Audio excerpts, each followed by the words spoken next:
Today, we are going to jump into one of the most important topics in statistics, which is how we describe relationships between variables. So let's get to it. So far, we've mostly been focusing on statistical tools that help us describe one variable at a time. And like I said, today we want to start talking about two or more variables jointly. And we're going to use words like association, related, or correlated to describe how two variables function together. The statistical tools we're going to use to describe these relationships are going to depend on whether or not our variables are quantitative and qualitative. So, what I've given you here is a bit of a cheat sheet. So, this is a very key slide because this is going to tell you how you decide which specific tool to use.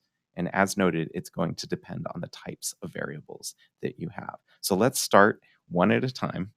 If you have one variable that's quantitative and one variable that's qualitative, what you want to do is compare means or medians across groups.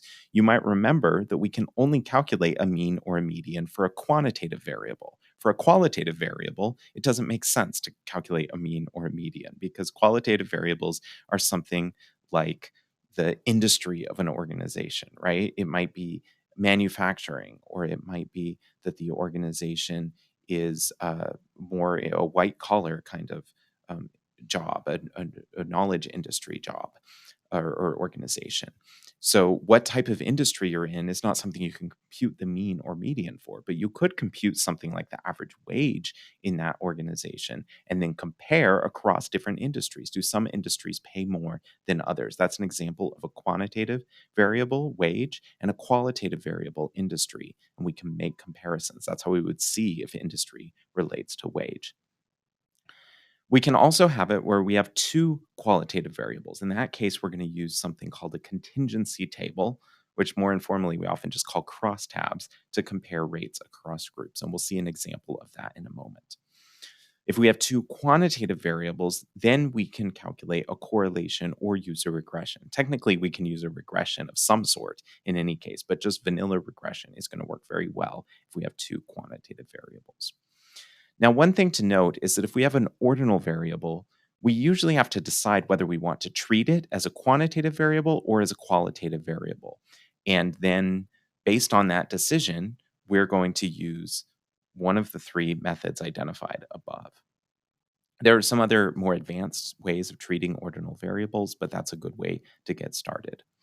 And there's some further notes under these on the slide about exactly what those details might look like. But this is something we'll probably return to in the future rather than explaining in too much detail here. So again, this is the overview. This particular slide, very important, going to be useful as a study tool to come back to this slide and make sure you know what it means. But it may not mean a whole lot to you yet because we don't know these tools yet. So let's look at some specific examples of those tools throughout most of the rest of this lecture. And this is a slide that you can come back to. This is a preview of what we'll be talking about for most of the rest of today. So, one qualitative, one quantitative variable. Here's another example. Let's say that we're trying to compare charter school districts versus traditional school districts. And we want to use the pass rate as a quantitative variable. What do I mean by the pass rate? Well, most school systems in the US are going to have some sort of standardized exam that most students have to take. And the pass rate is just a simple measure of what percentage of students passed that standardized exam this year. That's what we mean by the pass rate. So that's a quantitative variable, percentage. And school type, whether it's a traditional or a charter school district, is a qualitative variable. So if we have a quantitative and a qualitative variable, we learned that we want to either compare means or medians. So that's what we're going to do here. Calculate the median or the mean pass rate for each category, for charter, for traditional. And then we're going to compare those medians or means to see which of the two groups, charter or traditional, has a higher typical pass rate and how big that difference is. So in Stata, this is just showing you some output from Stata. You can see that we've run commands to say what is the summary statistics for pass rate, which shows us the mean here. Summary statistics of the pass rate if charter equal to 0. In other words, if it's not a charter school, meaning it's a traditional school. So among the traditional schools, the mean pass rate is about 45. In other words, about 45% of students are passing the exams on average in a traditional school district in the state of Texas. Maybe that's not great news. Only 45% of students pass the exams. Of course, ideally, all of our students should be passing the exam. So maybe not a great place to be in our education system, but nonetheless, we can see that that is the average pass rate among traditional school districts in Texas. But what about among the charter school districts? Here we can see that the average test rate is only 40%. So comparing these two, we would say that the pass rate is higher in traditional school districts than in charter school districts, meaning that whether the school type, whether it's a charter school, is related to the pass rate, right? If these two means were basically equivalent, basically equal to one another, then we would say that there's no relationship between the school type or the school district's type and the pass rate. But in this case, we can see this seems like a meaningful difference, right? 45% pass rate versus, if we round to the nearest, a 41% pass rate, right? A 4 percentage point difference. So, this is kind of saying that in going through what we just talked about in a little bit more detail. One thing I note here is that we can also look at the standard deviations. Let's go back to the previous slide. We can see that the standard deviation is higher for charter schools as well. So that suggests that charter schools actually are more variable, right? We probably have some really good ones, some really poor ones, and the range of variance that we have in in traditional schools is a little bit narrower, right? So maybe traditional school districts are a little bit more reliable, whereas charter school districts have a lot of overperformers, a lot of underperformers, right? Because that standard deviation is wider, even though on average the traditional school districts are performing a little bit better than the charter school districts in this data set. Of course, there might be lots of factors that go into that. We don't know if they're serving the same kinds of students, for example. But this is just a first cut at the data to make this comparison of just these two variables. So let's keep going with this example. Instead of means, of course, we could compare medians. And if you'll recall, one of the downsides of using the mean is that the mean is very sensitive to outliers, right? So if we're worried, well, what if a few outliers might be really affecting the mean a lot, driving those results? If that's a question we have, of course, we could directly look at a histogram to see if there's many outliers. But another thing we can do is just compare medians. That's not going to be The median is not going to be sensitive to outliers. See if we're getting a similar result using a different method that's not going to be so sensitive to outliers. What happens when we do that? Well, this is another table coming straight out of Stata. Um, and I won't go into all the details of the Stata commands here, but this is showing the median pass rate for traditional schools and the median pass rate for charter schools. And you can see that once again, we have traditional schools performing about 4 or 5 points higher than charter schools on in the typical case, right? In this case, in the median is about 4 or 5 percentage points higher, whereas in the previous slide that we saw, it was the mean, the average. We were saying on average, it was about 4 or 5 percentage points higher. So this tells us largely the same story, right? Even when we use a different statistic, the median, that's not sensitive to outliers, we're still seeing the traditional schools tend to perform a little bit better. The typical traditional school district tends to perform a little bit better in terms of the pass rate than the typical charter school. Um, One thing we can also do is look at a visual, right? Here we've made two box plots for the two different types of school districts, right? This is going to show us, once again, we have the median here as the middle part of our line. And we can see that this median is a little bit higher for traditional schools, like we just saw on the previous slide. And we can also see that greater variability that we saw in the standard deviation in charter schools than traditional schools, right? You can see that the range is a little bit wider here. This box is a little bit taller than the box over here, right? In other words, the interquartile range, another measure of spread, is a little bit bigger for charter schools than traditional schools. So again, traditional schools tend to stick to a little bit narrower range in terms of how they're performing on the pass rate, whereas charter schools, we have a wider spread, right? As well as on average, they tend to be a little bit lower performing in terms of the pass rate. So the slides, of course, go into a bit more detail on some of that explanation, but that's a good overview of how we can think about analyzing a relationship between a quantitative variable the pass rate, and a qualitative variable, in this case, traditional or charter schools. One thing to note before we go on is just that this particular qualitative variable that we looked at only had two categories, right? Traditional or charter. But you can also look at qualitative variables in much the same way if you have three or four categories, right? Maybe we're looking at the type of district, whether it's in a rural area, a suburban area, or an urban area, right? You can imagine having three box plots for those three different categories. And so that's something we might look at in the future, but just one example for now to get us started. Let's move on to the case of two qualitative variables. This is where we're going to have crosstabs, like I said before. So we're going to create a contingency table or a crosstab showing the number of cases that fall into each cell. We'll see what that means. That looks like in just a moment. This is just an overview slide. Often the contingency table is going to both show raw numbers, raw counts, as well as proportions or percentages. And usually the proportion or percentages are what we want to focus on when we're thinking about describing the association between two variables. So my advice would be try to make sure you focus on the proportions and percentages, not just the raw numbers.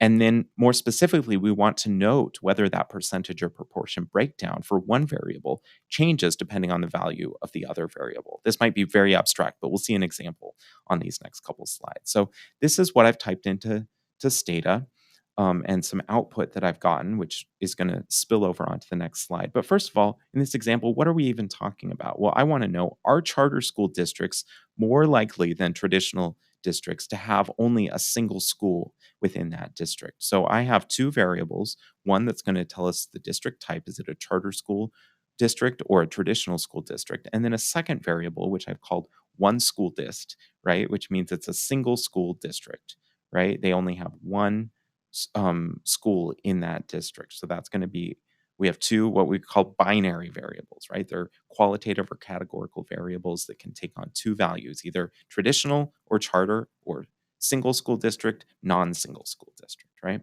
So this little key at the top of our Stata output is going to indicate that when we see numbers in a moment that have spilled over onto the next slide, the first number we see is going to be the raw count, the frequency, and the second number is going to be the percentage, which I said is more what we want to focus on when trying to understand the association. So let's see what that looks like.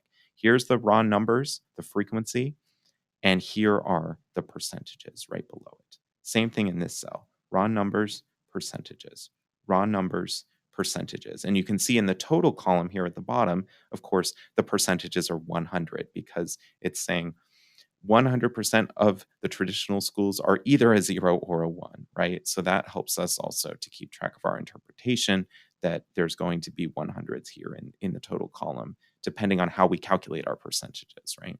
In this case, we're calculating them by column. And so these add up to 100, whereas the percentage totals here don't necessarily add up to 100. So let's try to interpret this. Like I said, we want to compare these percentages, and since they're calculated by column, we're actually going to calculate across. We're going to compare across the rows, so we can see the correct interpretation of this 80 is that 80% of traditional school districts are not single district schools, right? This is equal to a 0. The single school district variable is equal to a 0. So that means it's not a single school district. And it takes a little while to maybe get used to how to exactly interpret these percentages. So that's something that might deserve more attention in the future. But for now, we're just going to keep moving without spending too much time on the details. Because again, the purposes of this lecture is sort of to give you an overview of all the different tools that you can use to describe associations, depending on whether you have quantitative or qualitative variables. If we move over here, this is saying that among the charter school districts, 61 or 62, if we round, 62% of them are non-single district schools. Maybe it's a bit easier, though, to focus on this second row, and that's what you're going to see in the bullet points is the focus on the next slide, is talking about this second row, right? Among traditional school districts, 20% are single school districts. Among charter school districts, 38% are single school districts. So indeed, there is a relationship between the charter school variable and the single school district variable, because charter school districts are much more likely to be single school districts. This percentage is much larger than this percentage. That's what we mean when we ask if there's an association between these two variables. So here you can see some bullet points laying out some of this. One of the things we might want to do is actually subtract these two percentages from one another to describe how distinct these two are. So you can see this last bullet point. We've done that. I've said charter school districts are around 18 percentage points more likely to be single school districts because, again, with some rounding, we subtract 20% from 38%, and we can see that that's an 18 percentage point difference. Okay. What about if we have two quantitative variables? Then we're going to generally use the tool correlation. Correlation is a statistic that describes the relationship between two quantitative variables. And a correlation is specifically going to tell us if we have high values of one variable, does that predict having high values of the other variable? We'll see what that looks like visually in just a moment. So, graphs are often going to be helpful. You can see the appendix for some additional details. But we're often going to use a scatter plot to look at a graph. And this is just a scatter plot created in Stata with one of their example data sets of automobiles, right? So you can see it's showing for different models, makes of cars. Here's the weight, here's the price. And on average, the heavier cars, right, the bigger cars tend to cost more. And this, of course, is not modern day prices, right? This is a data set that is a little bit old. Otherwise, we'd probably be really lucky to get a car for at these prices today. Um, so you can see that the very lightweight cars, the small cars, are tending to cost around $5,000, whereas the really large cars are tending to cost more, like or $15,000. This is a positive correlation because larger values of weight predict having a larger value of price. That's what we mean by a positive correlation. All right, let's look at some more examples of different graphs. But before we do that, actually, let's talk a little bit about some just basic things to know about correlation. So, first of all, you can't have a correlation of 2 or a correlation of -5. Correlation values are always going to fall between -1 and +1. One way to think about correlation is that if we try to draw a straight line through the data, we want to see how closely the data map along that line. And we also want to think about if that line is sloping upwards or downwards, like we'll see in just a second. If the data falls perfectly along a straight line, that points upward, right? Like I said, we want to think about, which way it points. The correlation is going to be 1. If the data falls perfectly along a straight line that points downwards, going left to right, the correlation is going to be a -1. And if the two variables are totally unrelated to one another, the correlation is going to be 0. Now, most of the time in the real world, we're not going to have any of these extremes, right? It's not going to be 0, it's not going to be 1, it's not going to be -1. It's going to be somewhere in between these extremes. But we just explain what the extremes are as a baseline, even though most of the time the real world data falls somewhere in between these extreme cases. Um, Many real world correlations, like I just said, are non-zero, and there's additional examples in the appendix beyond what I show here.